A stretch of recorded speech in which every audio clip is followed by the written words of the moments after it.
Haleluya, puji nama Tuhan. Shalom. Shalom Bapak Ibu yang ada di tempat ini. Shalom, lambaikan tanganmu, katakan shalom. Haleluya, dan kami juga menyapa Bapak Ibu yang ada di rumah-rumah yang saat ini sedang menyaksikan ibadah live streaming kita melalui streaming akun Facebook kita dan di YouTube, dan juga para pendengar di gelombang radio 107,7 FM. Saya percaya kita tetap dalam keadaan sehat dan bersuka cita. Amin Bapak Ibu. Berapa banyak kita yang tetap dalam keadaan sehat dan bersuka cita? Kami mengundang setiap kita boleh bangkit berdiri. Bapak Ibu yang ada di rumah-rumah juga kita bangkit berdiri. Haleluya. Sekali lagi, berapa banyak kita yang tetap memuliakan nama Tuhan, meninggikan nama Tuhan. Apapun yang terjadi dalam kehidupan kita, lambaikan tangan dan berikan tepuk tangan yang meriah bagi Tuhan. Mari berikan tepuk tangan yang meriah bagi Tuhan. Suarakan haleluya. Semuanya tepuk tangan di atas kepalamu Bapak Ibu. Mari kita masuk gerbangnya dengan hati yang bersyukur.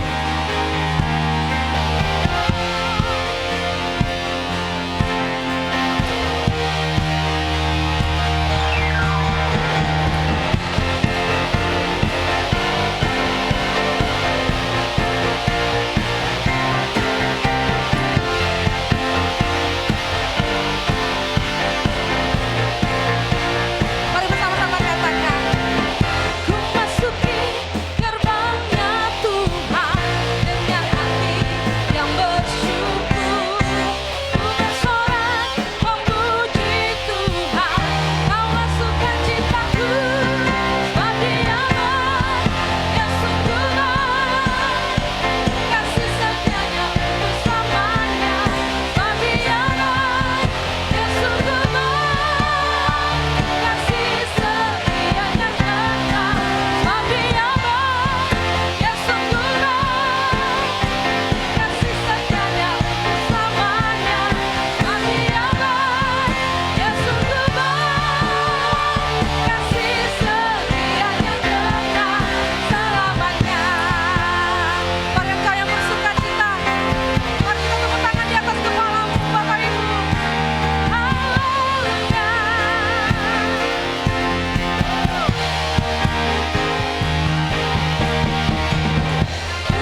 banyak kita yang tetap dalam keadaan baik-baik dengan kebaikannya Tuhan. Lambaikan tangan Bapak Ibu.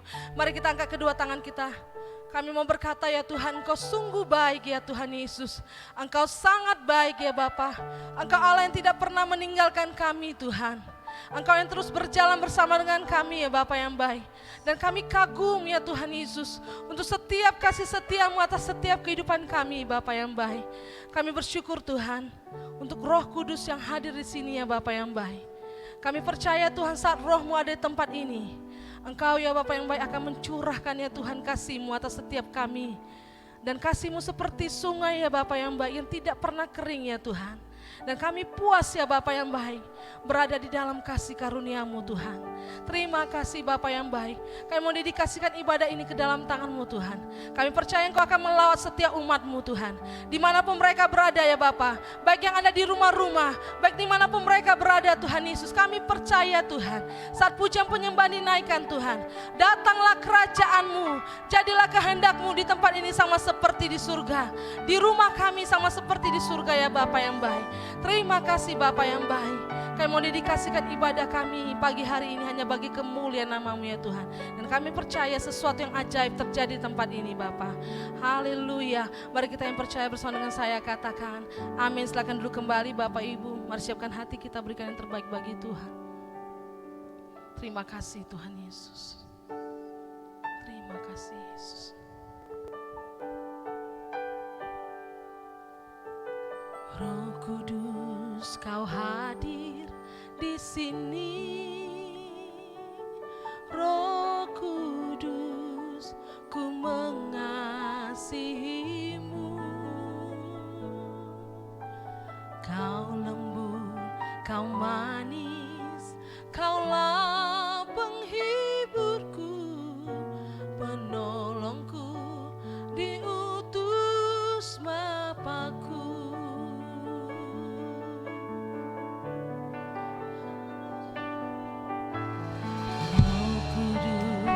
Kau hadir di sini, Roh Kudus, ku mengasihi-Mu. Kau lembut, Kau manis, Kaulah penghiburku, penolongku, diutus Bapa-Ku.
Mari lebih lagi katakan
Mari Bapak Ibu yang siap menerima rohnya Tuhan, mari buka hatimu, katakan kami siap Tuhan, kami rindu ya Allah, datanglah atas setiap umat-Mu.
Kami perlu roh-Mu Tuhan, kami perlu roh-Mu Yesus. Kami percaya Engkau ada di tempat ini ya Tuhan. Kami percaya Engkau ada di tempat ini ya Tuhan. Kami percaya Engkau ada di rumah-rumah ya Tuhan. Engkau sedang melawat setiap umat-Mu ya Allah. Haleluya, haleluya. Dalam nama ya dalam asyande. Ya ralaba ya ralaba ya ralaba. Ku yakin Kau hadir di sini. Ku rasakan kuasa yang tak terbatas. Ku yakin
Sebab Engkau baik Tuhan bagi kami.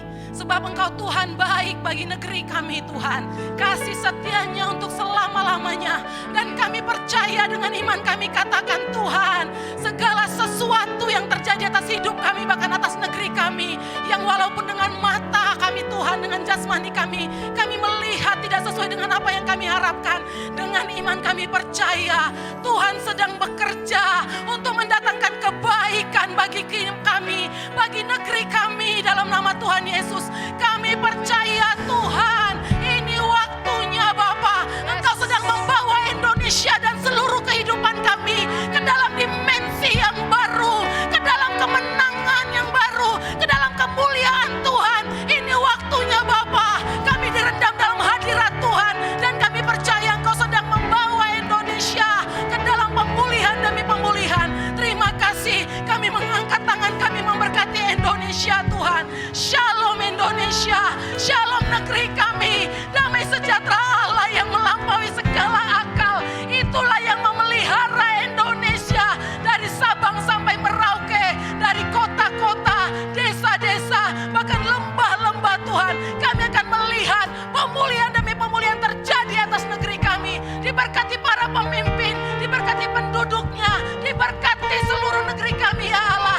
Terima kasih Tuhan, bahkan seluruh sidang jemaat Tuhan, Engkau memberkati kami semuanya. Kami percaya Tuhan ada atas hidup kami. Kemenangan akan kami raih sepanjang minggu ke depan Tuhan. Kami akan meraih kemenangan demi kemenangan bersama Tuhan. Kami siap Tuhan, kami siap dalam nama Tuhan Yesus. Haleluya, amin.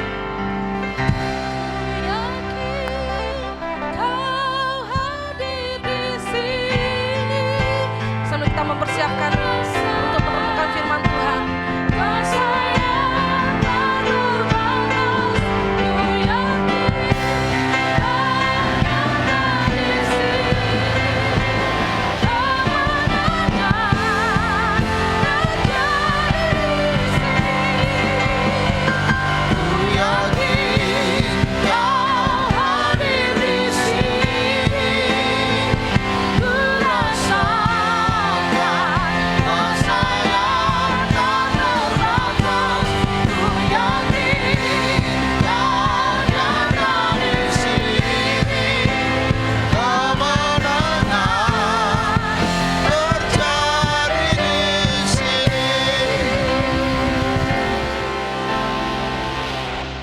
Kembali kami mengucap syukur ya Tuhan atas segala rahmat yang Tuhan berikan bagi kami. Sehingga sebagaimana kami ada sampai pada pagi hari ini, itu semua berkat perlindungan-Mu. Kau tuntun kami hari demi hari. Bahkan Engkau berikan kami hikmat pengertian untuk kami boleh menyikapi keadaan kami dan keadaan di sekeliling kami dengan hanya percaya dan beriman bahwa Yesus mempersiapkan dan menyediakan yang terbaik bagi kami. Terima kasih untuk pagi hari ini. Kami ada di hadirat-Mu. Kami rindu Engkau berbicara, mengingatkan setiap kami untuk hal-hal yang perlu kami koreksi, kami periksa, kami tanya pada diri kami. Sehingga Tuhan akan memberikan solusi, jalan keluar dari setiap pergumulan yang bisa saja terjadi dan akan terjadi dalam hidup kami. Terima kasih, kami sambut kebenaran firman-Mu dengan ucapan syukur dalam nama Tuhan Yesus Kristus. Amin. Silakan duduk Bapak Ibu Saudara dikasih oleh Tuhan. Puji Tuhan untuk minggu kedua ini kita boleh kembali beribadah bersama-sama. Dan kita teramat yakin bahwa keadaan yang kita terima hari ini adalah suatu pola yang kita biasakan, kalaupun mungkin berbeda dengan hal-hal yang kita biasakan pada masa-masa lalu. Tapi konsep new normal yang diajarkan oleh keadaan ini bagi setiap kita, semua itu sepengetahuan Tuhan. Nah saudaraku yang dikasih oleh Tuhan, hal-hal apa yang perlu kita tangkap dan semakin kita pelajari dari kondisi keadaan yang terjadi hari-hari ini. Mari buka dari kitab Mazmur 7 ayat 9. Dari kitab Mazmur 7 ayat 9. Nah, saya kutip di sini bagian B-nya, dikatakan di sini, hakimilah aku Tuhan, apakah aku benar dan apakah aku tulus ikhlas. Ini pernyataan pemazmur, tepatnya Daud. Daud pada saat itu sedang mengalami tekanan, sedang mengalami ketidakpastian akan keadaan yang sedang mengancam kehidupannya.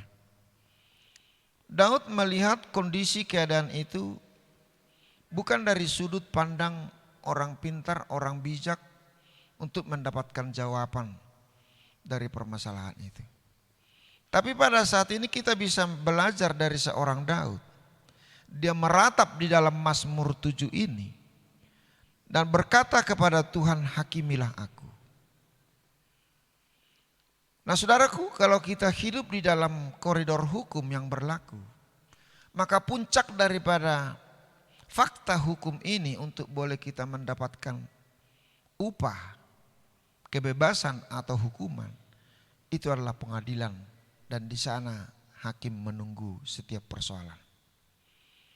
Nah kan tetapi Daud tidak meminta pertimbangan manusia, atau dia mungkin sudah dalam keadaan jenuh, mentok, tidak bisa mendapatkan solusi. Sehingga dia melapor kepada hakim yang maha agung, yaitu Tuhan yang dia kenal dan yang dia kasihi. Nah di sini dia berpusat kepada ketentuan hukum yang mutlak, yang tidak dapat diganggu gugat dan dipengaruhi oleh situasi dan kondisi. Kalau hukum di dunia ini Bapak Ibu Saudara masih gampang dipengaruhi oleh keadaan-keadaan di sekelilingnya. Baik pendekatan sosial, pendekatan jabatan, pendekatan material. Itu semua bisa dibelokkan. Dan sampai hari ini tidak tuntas. Bukan hanya di bangsa kita tapi di bangsa-bangsa lain juga keadaan ini bisa terjadi. Nah ini bisa kita bayangkan di saat-saat kritis yang kita hadapi hari-hari ini. Seakan-akan dunia ini tidak dapat memberikan janji atau solusi untuk bisa menyelesaikannya. Sering kita dalam permasalahan sehari-hari kita mengalami banyak tantangan yang terkadang kita tidak melihat ada pintu untuk bisa kita keluar dari permasalahan itu. Namun sebagai orang Kristen Tuhan mengajari kita untuk hidup mati kita ini tetap berada di dalam tangan Tuhan. Ada pepatah dunia yang mengatakan bahwa hidup untuk makan dan makan untuk hidup. Artinya tanpa makan dia tidak bisa hidup. Nah ketika dia hidup dia perlu makan. Ini siklusnya Bapak Ibu Saudara.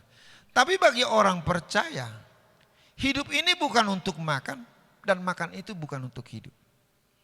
Rasul Paulus mendeklarasikan sebuah pesan kepada kita bahwa dikatakan mati adalah keuntungan bagiku, tapi Kristus adalah kehidupan bagi saya. Nah justru ketika kita hidup untuk makan, maka rasa takut itu akan ada di balik makanan itu. Takut naik kolesterol lah, takut tidak dapat makan lagi, takut salah makan lagi. Nah ini. Tapi yang jelas kalau kita mati di dalam Kristus, jauh lebih beruntung, jauh lebih positif nilainya ketimbang kita hidup untuk makan. Nah jadi saudaraku yang dikasih oleh Tuhan, penumpukan masalah yang dialami oleh Daud, maka dia mengadukannya kepada hakim yang maha agung yaitu Tuhan. Apa yang ditanyakan kepada Tuhan pada saat itu? Dia bertanya, apakah aku benar? Dan apakah aku tulus ikhlas? Nah sekarang yang dikoreksi oleh Daud bukan keberadaannya mungkin dia salah makanya mendapat hukuman. Bukan karena dia kurang sempurna makanya dia mengalami masalah. Nah ini. Tapi dia mengarahkan hidupnya kepada Tuhan. Konsep kehidupan yang benar apakah yang telah Tuhan temukan dalam kehidupan saya, kata Daud dan kata kita. Dan apakah kita sampai hari ini dalam kondisi yang tulus dan ikhlas untuk tetap percaya dan berharap kepada Tuhan. Nah saudara yang disebut dengan ketulusan di sini, itu suatu hal yang sangat-sangat begitu pribadi. Karena bicara tentang pikiran dan hati kita sendiri, bukan bicara tentang penilaian orang lain. Nah, Daud tidak meminta pertimbangan atau pendapat orang lain apakah dia benar. Daud tidak meminta pertimbangan kepada orang lain apakah dia memiliki konsep hidup yang tulus dan ikhlas. Manusia tidak tahu siapa kita di hati kita. Dia hanya melihat gambaran di luar saja. Tapi Tuhan, saudaraku, melihat. Nah, di Mazmur 15 ayat 1 dan 2 dikatakan, Tuhan, siapakah yang boleh menumpang dalam kemahmu? Siapa yang boleh diam di gunungmu yang kudus? Nah, ini bicara tentang hadirat Allah, bicara tentang pendekatan manusia kepada Tuhannya karena dia percaya kepada Tuhannya. Yaitu dia yang berlaku tidak bercela, yang melakukan apa yang adil, yang mengatakan kebenaran dengan segenap hatinya. Ini dialog yang diungkapkan oleh Daud kepada Tuhan. Nah, jadi saudaraku yang dikasih oleh Tuhan, kalau kita menjadi anak Allah, tinggal di rumahnya Allah, dan Allah menjadi pemimpin, menjadi kepala rumah tangga dalam kehidupan kita. Nah, kalaupun kita mungkin hanya sebagai seorang penumpang, kenapa dikatakan sebagai seorang penumpang? Karena kita sering keluar, saudara. Di rumah Allah sudah ada aturan main, ada hukum, ada firman. Tapi sering kita keluar masuk, sehingga jadilah suatu saat kita menjadi penumpang. Namun pada saat saya menjadi seorang penumpang di kemah Tuhan, yang mau tinggal diam di gunung kudusnya Tuhan, maka kita harus tetap berlaku tidak bercela, tidak melakukan apa yang tidak adil, dan tidak mengatakan sesuatu yang tidak benar. Tapi justru sebaliknya Tuhan menuntun kita untuk berlaku baik, melakukan apa yang benar dan adil dengan segenap hati. Garis bawahi dengan segenap hati. Jadi ketulusan itu berbicara dari hati yang paling dalam. Artinya ketulusan itu berseberangan dengan berpura-pura. Manusia banyak belajar tentang berpura-pura. Sehingga kalau pernah seorang Ahmad Albar, seorang penyanyi dulu, berkata bahwa dunia ini adalah panggung sandiwara. Jadi kalau saudara senang menonton sinetron, berarti Anda senang dengan sandiwara. Senang dengan kepura-puraan. Dan ada di sinetron itu memanggil nama ya Allah, ya Tuhan. Tapi ungkapannya itu adalah suatu bentuk kepura-puraan. Hanya untuk kebutuhan konsumen, para pemirsa, supaya dia kagum dengan cerita yang dibawakan. Nah, apakah kita menjadi pemeran, pembantu atau pemeran utama dalam sandiwara itu? Ini menjadi pertanyaan. Dan hari ini Tuhan bertanya kepada kita. Dan kita bertanya kepada Tuhan, apakah aku tulus dan ikhlas? Nah, saudaraku yang dikasihi oleh Tuhan. Dikatakan di sini, saudaraku, Tuhan adalah hakim yang jujur. Timbangannya datar, tidak oleng sebelah. Nah, kalau dia menjadi hakim yang jujur dan benar, maka dia akan selalu bersikap dan memutuskan atas dasar keadilan terhadap siapapun tanpa pandang bulu, Bapak Ibu Saudara. Nah, mungkin kalau hukum yang berlaku di dunia ini, kalau orang berpengaruh mungkin hukumannya rendah. Bisa maling ayam, dua-dua berencana untuk mencuri ayam seseorang, ketika ketangkap ketahuan dia dilik, yang satu masuk penjara, yang satu bebas. Toh niat mereka sama. Rencana mereka sama, eksekusi mereka sama, tapi berbeda. Tapi bagi Tuhan tidak ada yang demikian. Makanya kita diajar oleh Tuhan untuk berkata, ujilah aku Tuhan. Ketika ujian yang kita ikuti di meja ujiannya Tuhan, kita lulus, maka itulah tujuan akhir daripada kehidupan kita. Bukan lulus karena dari perguruan tinggi dunia ini. Bukan lulus dari perguruan-perguruan sosial yang kita jalani, yang kita alami hari per hari. Nah, yang kita pelajari dari Daud hari ini, bahwa Daud terbuka untuk dikoreksi oleh Tuhan. Dia tidak hanya sebatas bergantung kepada penilaian manusia. Sering kita mengutamakan penilaian manusia. Oh, orang itu baik dan sangat baik, kasih sembako dan lain sebagainya. Dia tidak tahu bahwa saya kasih sembako itu tidak tulus, hanya mengikuti tren. Karena orang lain pada sibuk bagi sembako hari-hari ini, expose di Facebook, di Instagram dan lain sebagainya. Itu namanya pura-pura baik. Itu belum tulus.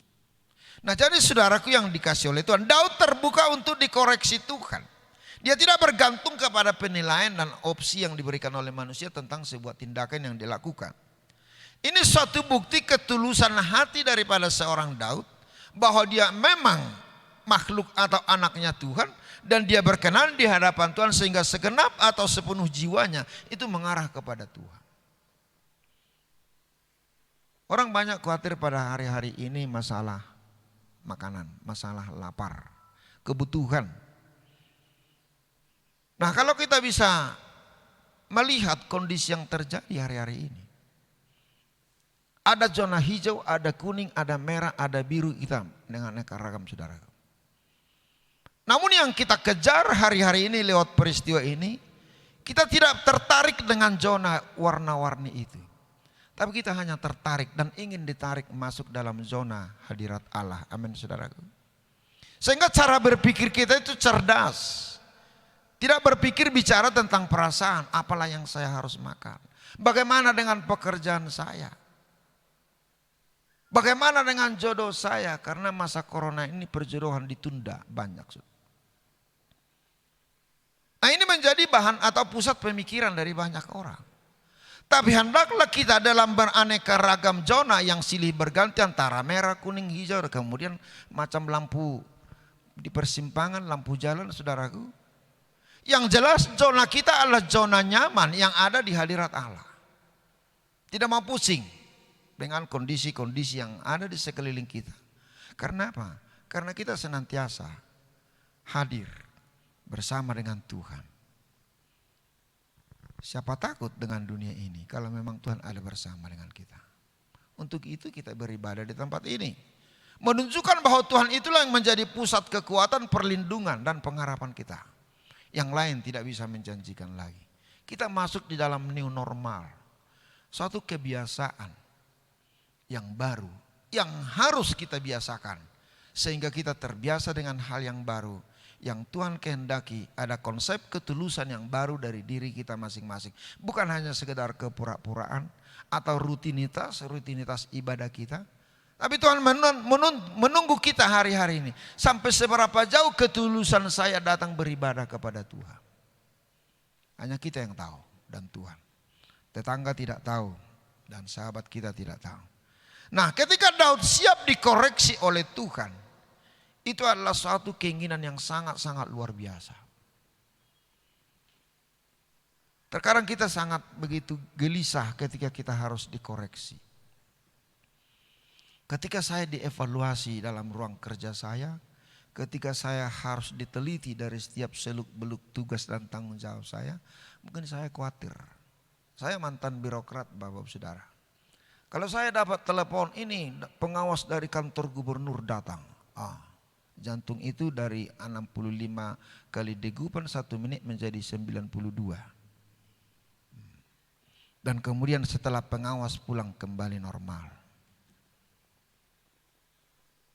Manusia bisa kita kibuli, kita bisa kalah-kali. Tapi Tuhan tidak bisa. Sehingga alangkah baiknya ketika denyut jantung kita, hati nurani kita ini teratur terus stabil. Mau kapan dia datang, apa kesalahan kita, apa yang menjadi rencana Tuhan dalam kehidupan kita, kita normal. Dengan suatu konsep yang baru, yaitu hati yang tulus di hadapan Tuhan. Nah, ketulusan hati untuk percaya kepada Tuhan ini hari ini sedang ditanya oleh Tuhan. Karena banyak orang yang khawatir, ragu dengan Tuhan ketika dia mengalami masalah. Semalam ada isu bahwa Tapanuli Utara, zona merah. Mungkin tingkat kekhawatiran makin meningkat. Sudah lama zona merah di Jakarta, mereka masih berdesak-desakan di bis kota maupun di pusat keramaian. Medan sudah zona merah, tapi orang Tarutung masih belanja pergi ke Medan. Seakan-akan tidak ada corona dan lain sebagainya. Jadi bukan zona itu yang menentukan. Pertama sekali yang menentukan sampai seberapa jauh saya yakin bahwa saya dilindungi oleh Tuhan. Dan saya sebagai seorang warga Indonesia saya harus yakin bahwa koridor atau aturan main yang digariskan oleh pemerintah untuk menjaga penularan COVID-19 ini saya harus patuhi. Kalaupun di sisi lain kita bisa melihat kelemahan, kok pintu gereja ditutup, pasar tidak ditutup. Ya karena dipajak hidup untuk makan dan makan untuk hidup, saudara. Kita di sini enggak. Mati adalah keuntungan, tapi Kristus adalah kehidupan bagi saya. Itu letak perbedaannya. Kenapa gereja harus ditutup? Ini pertanyaan yang harus kita jawab masing-masing, saudara. Alasan gampang saja, karena itu menyangkut hajat orang banyak. Dia harus butuh beli ini, beli itu dan lain sebagainya. Kenapa kita tidak sanggup bayar harga untuk beli sorga supaya kita ada di sana, saudara? Namun kita terima apa adanya. Karena tidak ada suatu pemerintahan yang tidak berasal dari Tuhan, kata Roma 13 ayat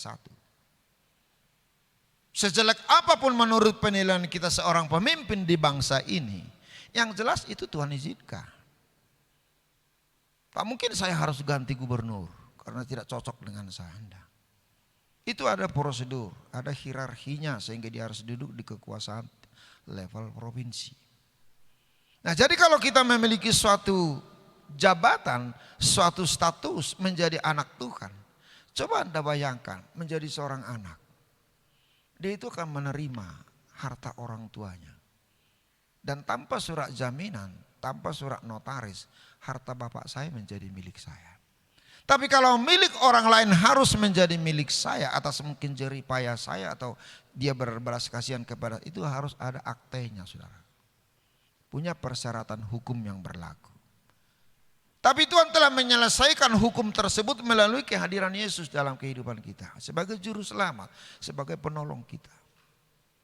Dialah sertifikat yang diserahkan ke tangan kita sehingga harta kekayaan Bapa kita menjadi kepunyaan kita. Siapa takut untuk tidak makan, saudara? Siapa takut untuk tidak diberi pekerjaan lagi? Sedang burung pipit di udara dikasih makan. Tidak menabur, tidak menuai, dia tinggal hanya kutip, saudara. Nah, ini gambaran cara berpikir kita untuk menghadapi new normal yang terjadi hari-hari. Mari kita terima apa adanya dan ingat bahwa itu dikehendaki oleh Tuhan boleh terjadi. Supaya kita melihat kemahakuasaan Tuhan di atas segala kekuasaan yang ada di bumi ini. Nah, jadi saudaraku yang dikasihi oleh Tuhan Yesus Kristus. Jadi janganlah kita berpura-pura, saudara. Di dalam Ibrani 4 ayat 13 dikatakan, dan tidak ada suatu makhluk pun yang tersembunyi di hadapan Tuhan. Sebab segala sesuatu telanjang dan terbuka di depan mata Tuhan, yang kepadanya kita harus memberi pertanggungan jawab. Tidak ada yang tersembunyi. Dan kalau mungkin bagi dunia ini saya bisa berpura-pura, saya tidak tulus. Tapi untuk Tuhan sekarang sedang Tuhan tanya, apakah engkau tulus? Apakah engkau benar-benar mengasihi saya, kata Tuhan kepada Simon Petrus. Pertanyaan pertama yang diajukan oleh Yesus dalam kitab Yohanes, Petrus, apakah engkau mengasihi saya? Petrus mengingat jasa baiknya yang diberikan kepada Tuhan dan dia berkata, ada jaminan Tuhan bahwa saya mengasihi engkau. Saya sudah sama-sama dengan engkau. Saya sudah melayani bersama dengan, aku mengikut engkau. Nah, dia dengan bangga menceritakan apa yang dia lakukan. Pertanyaan kedua dengan pertanyaan yang sama. Petrus, apakah engkau mengasihi saya? Ya Tuhan, engkau lihat bagaimana saya tetap mengikut engkau di tengah persoalan dan lain sebagainya. Terakhir Yesus bertanya dengan pertanyaan yang sama, apakah engkau mengasihi engkau? Tuhan mau mengkorek ketulusan hati seorang Petrus yang pernah menyangkal Yesus, yang pernah salah di hadapan Yesus, yang mungkin dia kurang sempurna dalam mengikuti ajaran Yesus. Dan pada saat pertanyaan ketiga itu terdengar di telinganya, dia diam dan dia menangis. Jadi kalau kita tidak terharu dengan pertanyaan-pertanyaan yang Tuhan ajukan hari-hari ini ke dalam kehidupan kita, ketulusan itu belum lahir dalam diri. Ketulusan itu belum lahir. Nah sekarang mari kita buka rahim hati kita untuk mengandung ketulusan itu. Yang kemudian indah pada waktunya kita akan melahirkan konsep hidup yang tulus, jujur, benar, adil di mata Tuhan. Bukan hanya sebatas apa yang dilihat oleh mata kita. Jadi saudaraku yang dikasihi oleh Tuhan Yesus. Jaga hatimu dengan segala kewaspadaan, sebab dari situlah terpancar kehidupan. Ketulusan itu tersimpan dalam hati kita. Tapi dia mulai dari hati, bicara perasaan, kejiwaan, emosi dan lain sebagainya. Ketulusan itu kembali ke hati kita dan tidak pernah muncul di permukaan. Tidak pernah lahir Bapak Saudara. Nah sekarang mari buktikan kepada Tuhan bahwa engkau selesai pandemi corona ini, engkau sedang mengasah pisau ketulusan itu dalam dirimu. Sehingga segala rintangan, segala masalah yang boleh menghalangi perjalanan kita dapat kita potong, dapat kita sembelih. Sehingga kita tulus untuk boleh sampai kepada panggilan Kristus. Amin saudara. Mari saya undang kita semua bangkit berdiri. Terima kasih buat kehadiranmu lewat firman-Mu yang menuntut kami untuk menjadi seorang pribadi yang tulus. Kami tahu perjalanan hidup kami sampai hari ini sering disertai dengan kepura-puraan. Kami belajar banyak tentang sandiwara. Kami banyak belajar tentang hal yang tidak murni. Namun saat ini Tuhan menegur kami. Daud sendiri berani untuk dihakimi oleh Tuhan dan menantang Tuhan untuk mengkoreksi dirinya. Apakah dia benar, apakah dia tulus dan ikhlas.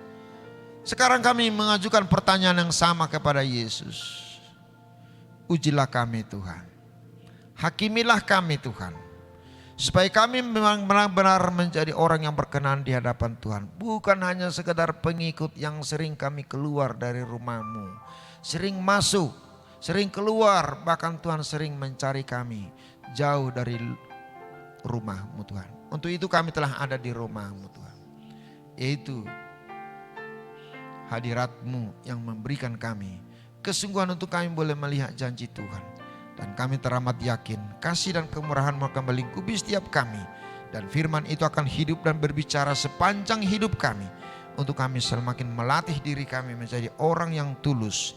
Dan orang yang benar-benar murni berada di hadapan Tuhan. Terima kasih berkati seluruh sidang jemaat-Mu ini Bapa di rumah masing-masing. Kau sediakan apa yang terbaik bagi mereka. Lindungi dari sakit penyakit, dari wabah penyakit sampar. Bahkan setiap usaha, pekerjaan yang mereka lakukan, Tuhan sertai dan Tuhan berkati. Sebab kami adalah anak kepunyaan-Mu sendiri. Tuhan akan menyediakan yang terbaik bagi kami. Kami tidak perlu ragu dan khawatir. Sebab Tuhan yang kami sembah adalah Tuhan yang hidup. Tuhan yang ajaib, Tuhan yang perkasa dan maha pengasih dan penyayang. Terima kasih buat pembelajaran pada pagi hari ini. Untuk kami siap menjadi seorang murid. Belajar dari apa yang Tuhan sampaikan bagi kami. Terpuji nama-Mu dalam nama Tuhan Yesus. Amin. Silakan duduk kembali Bapak Ibu. Saya percaya kita sangat diberkati oleh firman Tuhan pada pagi hari ini. Dan bagi Bapak Ibu, kita akan mempersiapkan persembahan kita yang pertama dan yang kedua. Nanti selepas ibadah kita akan mengantarkannya ke kotak persembahan yang ada di pintu samping. Dan bagi Bapak Ibu yang ada di rumah-rumah, kita juga dapat mempersiapkan persembahan kita. Bapak Ibu dapat menghantarkannya ke gereja di setiap jam kerja dan dapat juga mentransfernya langsung ke rekening atas nama GBI Tartung Kota. Sambil kita mempersiapkan persembahan, kita akan mendengarkan beberapa warta sepekan. Terus memberkati.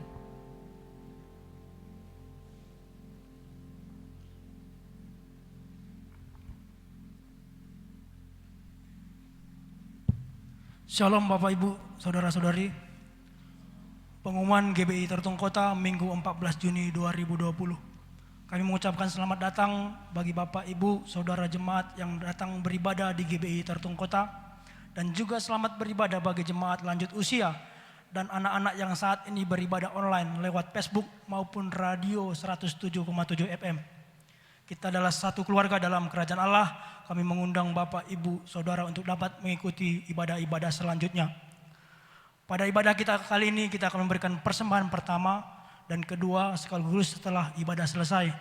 Yaitu persembahan umum persepuluhan, pembangunan diakonia dan ucapan syukur. Bapak Ibu dapat memasukkannya ke dalam amplop yang telah disediakan dan memasukkannya ke dalam kotak persembahan di pintu keluar, yaitu pintu samping. Sambil jemaat beranjak pulang dan memberikan persembahan di pintu, kami ingatkan untuk menjaga jarak satu sama dengan lain. Dan bagi jemaat yang beribadah di rumah secara online dapat mengumpulkan persembahan dan bisa mengantarkannya ke gereja GBI Tartung Kota pada hari biasa atau dapat juga ditransfer melalui rekening bank gereja. Berikut warta dan jadwal kegiatan sepekan di gereja kita. Setiap hari menara doa masih berjalan secara online yang akan relay dari GBI Palembang pada pukul 18.45 WIB di FB GBI Tarung Kota dan juga melalui radio. Kepada seluruh jemaat dan pengerja diimbau untuk ikut serta dalam menara doa ini. Pada hari Rabu akan diadakan ibadah mesbah keluarga atau family altar di tempat ini. Ibadah keluarga ini juga disiarkan secara live streaming di Facebook dan di radio 107,7 FM pada pukul 19.30 WIB. Kami mengimbau seluruh jemaat dan pengerja untuk ikut serta dalam ibadah ini dan seluruh FA yang ada silakan bergabung dalam ibadah ini juga. Doa puasa sementara masih dialihkan ke doa puasa online dari GBI Rumah Persembahan Medan pada setiap hari Sabtu jam 10 WIB. Untuk jadwal ibadah raya minggu depan akan diadakan sebanyak 3 kali ibadah, yaitu ibadah pertama jam 8 WIB, ibadah kedua jam 9.30 WIB, dan ibadah ketiga jam 11 WIB. Seluruh ibadah akan disiarkan juga secara live di Facebook GBI Tarung Kota dan radio komunitas GBI Tarung Kota di gelombang 107,7 FM. Dan khusus ibadah anak sekolah minggu belum dapat diadakan di gereja dan dapat mengikuti ibadah Superbook streaming di channel YouTube Superbook Indonesia dan dimulai pada pukul 6.45 WIB. Pengumuman terakhir bagi jemaat Tuhan yang membutuhkan informasi pelayanan khusus atau konseling dapat menghubungi kita di nomor yang tertera di layar Anda. Demikian pengumuman kami sampaikan kepada seluruh jemaat dan tetap berdoa kita imani penyertaan Tuhan dalam kehidupan kita. Demikian pengumuman untuk minggu ini. Selamat hari Minggu. Tuhan Yesus memberkati. Shalom. Kita akan mengakhiri ibadah kita pada pagi hari ini. Kami mengundang setiap kita boleh bangkit berdiri.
Kedua tanganmu, arahkan hatimu kepada Tuhan. Terimalah berkat damai sejahtera yang berlimpah dari Bapa di surga dan cinta kasih yang sempurna dari anaknya Tuhan Yesus Kristus Tuhan kita, dan persekutuan yang manis dengan kuat kuasa Roh Kudus yang menyertai kita hari ini sampai Maranatha, bahkan untuk selama-lamanya. Dalam nama Tuhan Yesus kita yang percaya diberkati, katakan bersama amin. Selamat hari Minggu.